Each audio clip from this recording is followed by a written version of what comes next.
Adapun tindak pidana ini diduga terjadi pada tanggal 8 Juli 2022 sekira atau antara pukul 10 pagi hari sampai dengan pukul 17. Lokus deliktinya adalah kemungkinan besar antara Magelang dan Jakarta. Itu alternatif pertama. Alternatif kedua, lokus deliktinya di rumah Kadipropam Polri atau rumah dinas di Duren 3, kawasan Pancoran, Jakarta Selatan. Nah itu, jadi alternatif pertama lokus deliktinya itu antara Magelang, Jakarta. Alternatif kedua, karena mayat ditemukan di situ berdasarkan permohonan visum et repertum Kapolres Jakarta Selatan di rumah Kadipropam Polri di Komplek Polri Duren 3, kawasan Pancoran, Jakarta Selatan, DKI Jakarta. Kami meminta supaya dilakukan visum et repertum ulang dan otopsi ulang untuk mengetahui kepastian sebab-sebab kematian daripada almarhum ini. Pertanyaan berikutnya adalah apakah dianiaya dulu atau disiksa dulu baru ditembak, atau ditembak dulu setelah jadi mayat baru disiksa? Ini kan pertanyaan juga, harus jelas. Tetapi biasanya disiksa dulu atau dianiaya dulu baru ditembak. Karena kalau sudah ditembak dia sudah mati, untuk apalagi disiksa atau dianiaya, begitu. Ada pertanyaan? Pak, artinya pihak keluarga menerima hasil otopsi atau tidak sih? Tidak menerima. Kenapa tidak menerima? Karena ada informasi yang tidak jelas dan atau tidak mengandung kebenaran. Oleh karena itu, supaya transparan, karena ini sudah menjadi kasus publik atau domain publik, harus dilakukan visum et repertum ulang dan otopsi ulang. Pak, konstruksi peristiwa. Pak, tadi dikatakan bahwa siapa yang mau nanggung?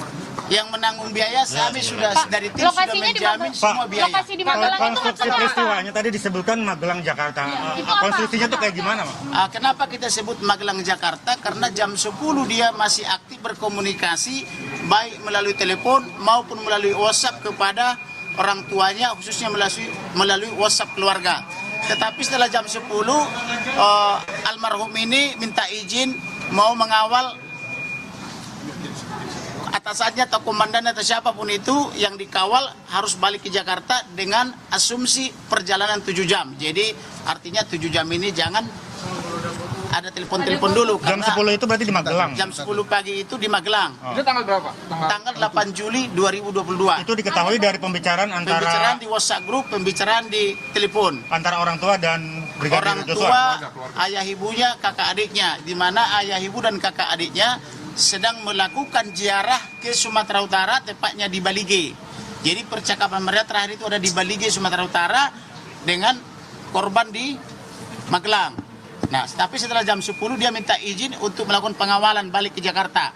Jadi perkiraan perjalanan 7 jam. Jadi tidak etis misalnya seorang ajudan mengawal pimpinan masih WhatsApp telepon. Jadi diminta 7 jam jangan diganggu dulu. Nah, setelah lewat 7 jam yaitu jam 17, maka orang tuanya atau keluarganya yang sedang berada di sana di Sumatera Utara mencoba menelepon, tidak bisa, di WhatsApp ternyata sudah terblokir. Dengan terblokirnya dan nomor-nomor mereka, baik kepada ayah ibunya, termasuk kakak adiknya, termasuk ke WhatsApp grup, maka mereka mulai gelisah. Tetapi kemudian berlanjut dengan pemblokiran dan peretasan semua handphone keluarga. Ayah ibunya handphonenya tidak bisa dipakai, kakak adiknya semua handphonenya tidak dipakai kurang lebih 1 minggu.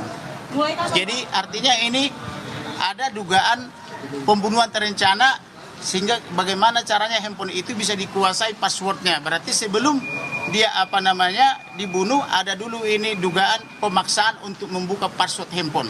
Pak, artinya di Magelang percakapan terakhir dengan keluarga apakah menjadi bukti dari laporan?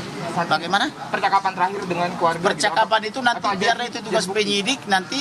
Oh ya pasti, supaya dibuka, karena ada 4 nomor handphone daripada almarhum sampai hari ini sudah kita berikan ke penyidik, itu belum diketemukan. Jadi sementara ini baru dari pengakuan orang tuanya ya, Pak, ya? Mengenai keberadaan di Magelang itu? Ada buktinya, karena rekaman elektronik itu adalah bukti berdasarkan Undang-Undang ITE. Jadi bukti itu diatur dalam pasal 184 KUHP, juga diatur dalam Undang-Undang ITE. Jadi percakapan elektronik atau surat elektronik itu termasuk sebagai bukti. Itu dilampirkan hari ini? Sudah. Pak, berarti di Magelang itu bersama... Di Magelang itu dia dalam rangka mengawal Kadipropam, kemudian mengawal istrinya dan mengawal anaknya. yang sedang sekolah Taruna Negara di sana. Itu satu mobil. Kalau satu mobil atau berapa mobil saya nggak paham, tapi diberitahu kepada orang tuanya untuk mengawal ke sana.